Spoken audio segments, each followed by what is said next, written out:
Within this limestone, we can see the eroded edge of a potentially enormous ammonite starting to be revealed. We've taken it into the preparation workshop to start removing the limestone and expose what could be a really large Harpoceros ammonite hidden deep within the stone. Quite often these ammonites are not fully preserved, so we must prepare many of them before actually getting a specimen that is fully intact. So far so good. Much of this whorl is fully intact and the shell is beautiful. The limestone is very nicely being removed from the shell. It's removing nicely and cleanly as well. That beautiful brown appearance of this shell is very quickly starting to be revealed. Little bit of extra rock is removed quickly with the hammer. And a few moments later, we unfortunately realised that the ammonite was not intact. We finished off preparing the fossil regardless, and what we have is a very large outer whorl of a Harpoceros ammonite. The specimen itself is truly beautiful, but unfortunately on this occasion it wasn't fully intact. For some reason it hadn't been fully preserved. Perhaps it had been predated prior to fossilisation. I guess we'll never know. But this is the intact nodule, and this is all that was preserved. We're still very happy with it, and hopefully the next ammonite that we prepare will be fully intact. Within this large limestone nodule, you can see the edge of a huge Harpoceros ammonite just starting to emerge from within the limestone. There is quite a lot of excess matrix covering the fossil, so using one of our large air pneumatic pens, we can quickly begin removing much of this limestone and then start exposing the fossil itself. Because there is so much pyrite within this rock, we had to sharpen up one of the tips of our pen because it became slightly blunted, removing this metal-like substance. Whilst exposing the fossil itself, we use a much smaller, more precise tool to gently remove limestone from the shell. The rock did have a couple of natural fractures running through it, and we can quite quickly and effectively stabilise them. Much of the limestone is removed, and now more of the ammonite is very rapidly emerging from the rock. This had been trapped within this nodule for around 180 million years. We are now bringing it back to life for all to see.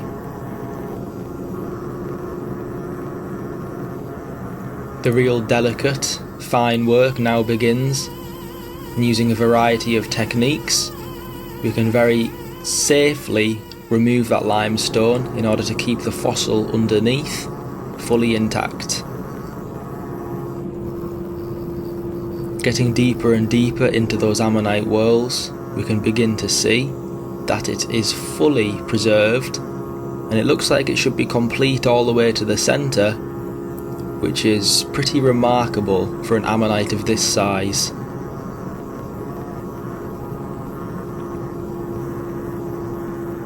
After a little bit more work with the pneumatic tools and smoothing off the matrix, we now have the fully finished result.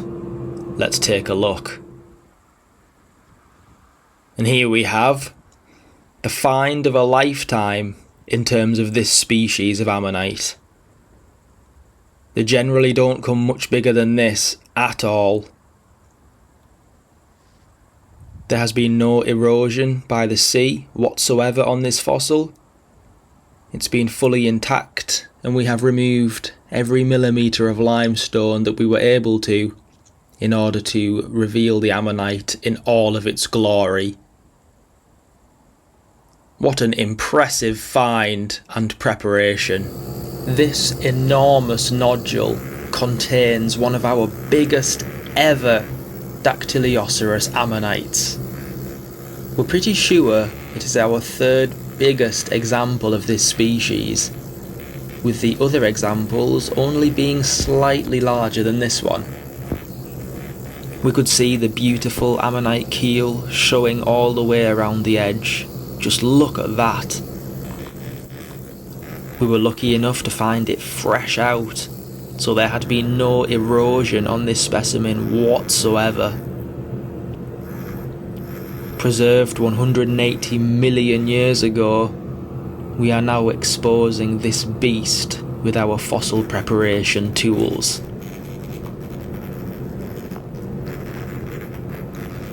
The outermost whorl of this ammonite is beautifully pyrotised. There are lots of gorgeous colorations going on with this specimen. Some of the matrix is quite difficult to remove. The limestone is stuck very strongly to parts of the fossil, and you can see there some of that golden pyrite shining.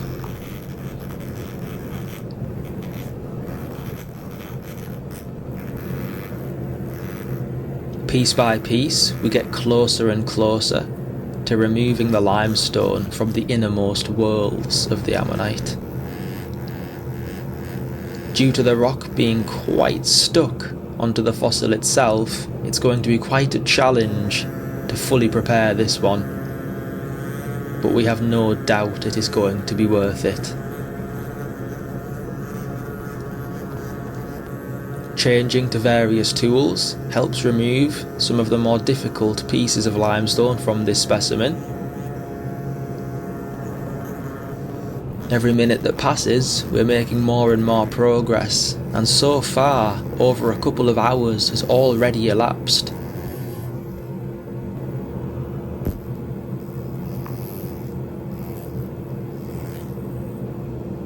Part of the fossil had a natural fracture, possibly due to the limestone being stuck to it so strongly.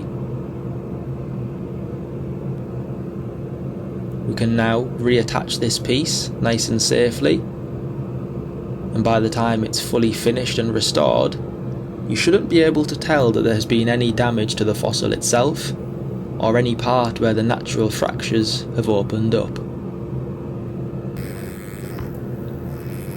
Now that that's prepared, we can continue finishing off the fossil.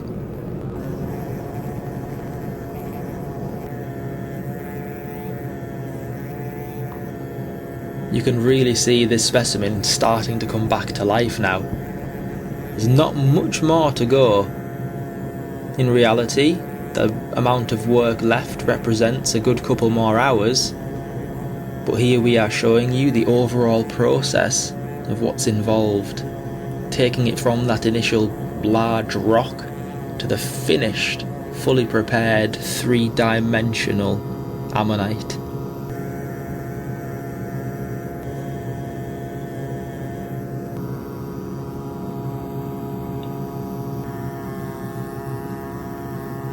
Thankfully, the ammonite is fully preserved all the way down to the centre.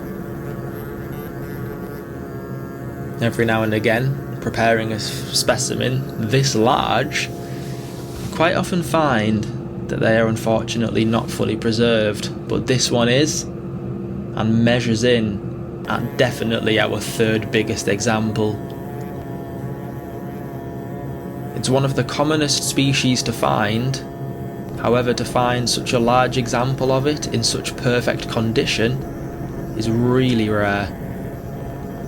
There are, of course, many different species which we have found that are much bigger than this one, but for this species, this is almost as good as it gets.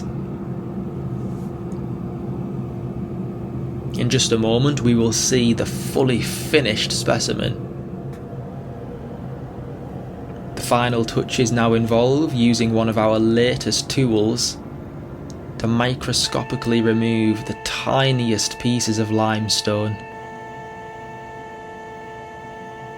And here we have the finished Ammonite.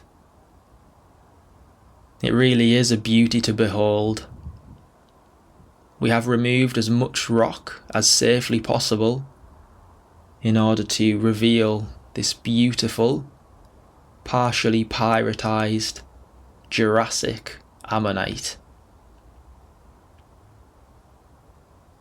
This is definitely one of the best finds of the year so far, and without a doubt is going into our Ammonite collection, where it will take pride of place next to only a couple of other Ammonites of similar magnitude of this species.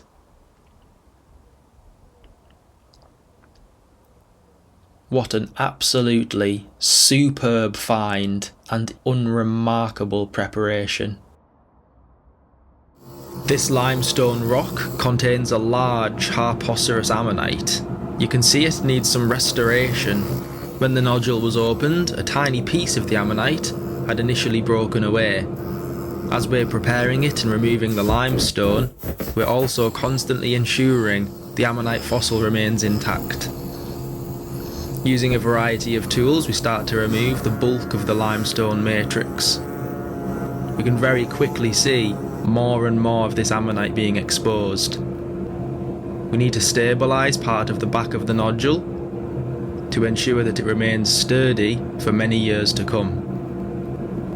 This involves mixing up a putty to then restore part of the back of the limestone where it needs to be a little bit stronger to hold it together properly.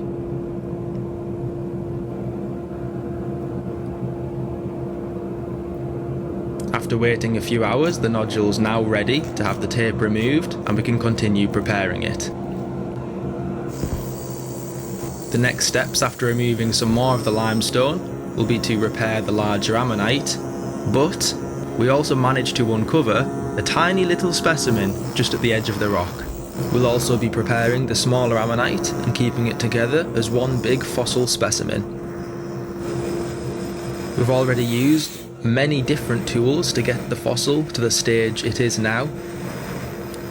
The next thing is to repair the larger ammonite. Quite quickly we're able to mix up this different type of putty that we can then mould into the shape of the specimen. There's still a few more hours work to go on this fossil, but fast forward and we're almost there. In just a moment we'll see the finished fossil specimen. We can't wait to show you it.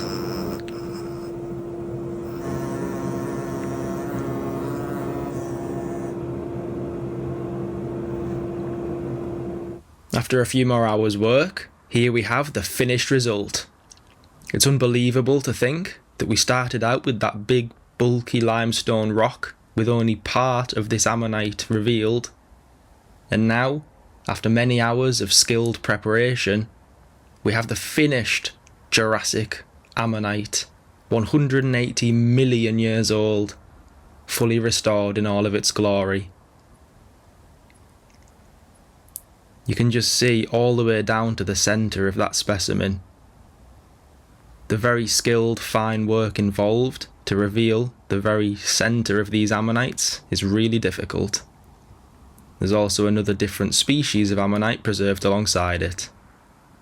What an incredible ammonite specimen.